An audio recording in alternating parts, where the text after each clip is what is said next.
بسم اللہ الرحمن الرحیم۔ زید بن ثابت رضی اللہ تعالیٰ عنہ سے روایت ہے کہ رسول اللہ صلی اللہ علیہ وسلم نے رمضان میں ایک حجرہ بنا لیا یا اوٹ پردہ۔ بصر بن سعید نے کہا میں سمجھتا ہوں وہ بوریے کا تھا۔ آپ نے کئی رات اس میں نماز پڑھی۔ صحابہ میں سے بعض حضرات نے ان راتوں میں آپ کی اقتدا کی۔ جب آپ کو اس کا علم ہوا تو آپ نے بیٹھ رہنا شروع کیا، نماز موقوف رکھی، پھر برآمد ہوئے اور فرمایا تم نے جو کیا وہ مجھ کو معلوم ہے، لیکن لوگو تم اپنے گھروں میں نماز پڑھتے رہو، کیونکہ بہتر نماز آدمی کی وہی ہے جو اس کے گھر میں ہو، مگر فرض نماز مسجد میں پڑھنا ضروری ہے۔ صحیح بخاری حدیث نمبر 731۔ انس بن مالک انصاری رضی اللہ تعالیٰ عنہ نے خبر دی کہ رسول اللہ صلی اللہ علیہ وسلم ایک گھوڑے پر سوار ہوئے اور گر جانے کی وجہ سے آپ کے دائیں پہلو میں زخم آ گئے۔ حضرت انس رضی اللہ تعالیٰ عنہ نے بتلایا کہ اس دن ہمیں آپ نے ایک نماز پڑھائی، چونکہ آپ بیٹھے ہوئے تھے اس لیے ہم نے بھی آپ کے پیچھے بیٹھ کر نماز پڑھی۔ پھر سلام کے بعد آپ نے فرمایا کہ امام اس لیے ہے کہ اس کی پیروی کی جائے، اس لیے جب وہ کھڑے ہو کر نماز پڑھے تو تم بھی کھڑے ہو کر پڑھو، اور جب وہ رکوع کرے تو تم بھی رکوع کرو، اور جب وہ سر اٹھائے تو تم بھی اٹھاؤ، اور جب وہ سجدہ کرے تو تم بھی کرو، اور جب وہ سمع اللہ لمن حمدہ کہے تو تم ربنا ولک الحمد کہو۔ صحیح بخاری حدیث نمبر 732۔ انس بن مالک رضی اللہ تعالیٰ عنہ سے روایت ہے، انہوں نے فرمایا کہ رسول اللہ صلی اللہ علیہ وسلم گھوڑے سے گر گئے اور آپ زخمی ہو گئے، اس لیے آپ نے بیٹھ کر نماز پڑھی اور ہم نے بھی آپ کی اقتدا میں بیٹھ کر نماز پڑھی۔ پھر نماز پڑھ کر آپ نے فرمایا کہ امام اس لیے ہے کہ اس کی پیروی کی جائے، اس لیے جب وہ تکبیر کہے تو تم بھی تکبیر کہو، جب وہ رکوع کرے تو تم بھی رکوع کرو، جب وہ سر اٹھائے تو تم بھی اٹھاؤ، اور جب وہ سمع اللہ لمن حمدہ کہے تو تم ربنا ولک الحمد کہو، اور جب وہ سجدہ کرے تو تم بھی کرو۔ صحیح بخاری حدیث نمبر 733۔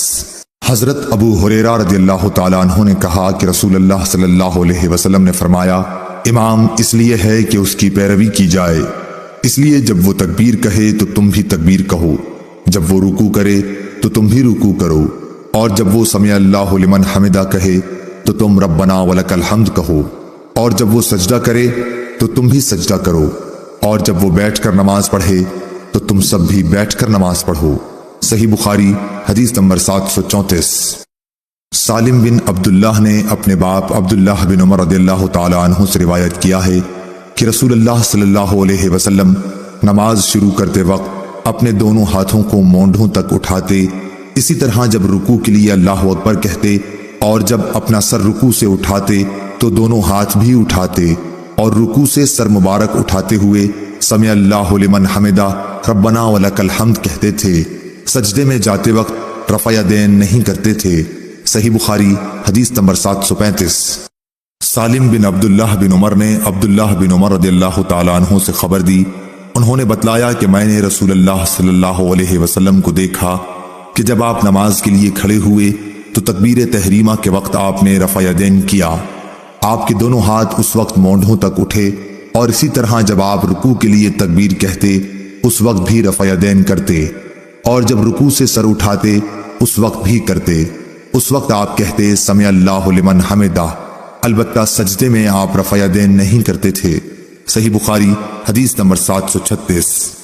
عبداللہ طحان نے بیان کیا خالد حذا سے، انہوں نے ابو قلابہ سے کہ انہوں نے مالک بن حویرث صحابی کو دیکھا کہ جب وہ نماز شروع کرتے تو تکبیر تحریمہ کے ساتھ رفع یدین کرتے، پھر جب رکوع میں جاتے اس وقت بھی رفع یدین کرتے، اور جب رکوع سے سر اٹھاتے تب بھی کرتے، اور انہوں نے بیان کیا کہ رسول اللہ صلی اللہ علیہ وسلم بھی اسی طرح کیا کرتے تھے۔ صحیح بخاری حدیث نمبر 737۔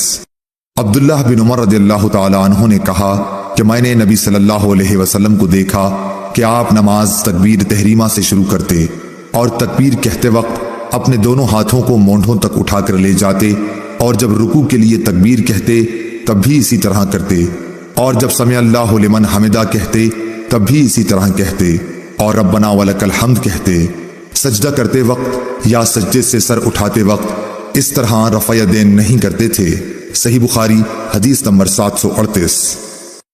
عبیداللہ عمری نے نافع سے بیان کیا کہ عبداللہ بن عمر رضی اللہ تعالیٰ عنہ جب نماز میں داخل ہوتے تو پہلے تکبیر تحریمہ کہتے اور ساتھ ہی رفع یدین کرتے۔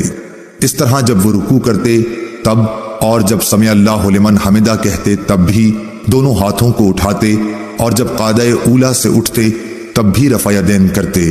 آپ نے اس فعل کو نبی کریم صلی اللہ علیہ وسلم تک پہنچایا کہ حضرت صلی اللہ علیہ وسلم اسی طرح نماز پڑھا کرتے تھے۔ صحیح بخاری حدیث نمبر 739۔ امام مالک رحمۃ اللہ علیہ نے ابو حازم بن دینار سے، انہوں نے سہل بن سعد رضی اللہ تعالیٰ عنہ سے روایت کیا ہے کہ لوگوں کو حکم دیا جاتا تھا کہ نماز میں دایاں ہاتھ بائیں کلائی پر رکھیں۔ ابو حازم بن دینار نے بیان کیا کہ مجھے اچھی طرح یاد ہے کہ آپ اسے رسول اللہ صلی اللہ علیہ وسلم تک پہنچاتے تھے۔ اسماعیل بن ابی اویس نے کہا یہ بات حضرت صلی اللہ علیہ وسلم تک پہنچائی جاتی تھی، یوں نہیں کہا کہ پہنچاتے تھے۔ صحیح بخاری حدیث نمبر 740۔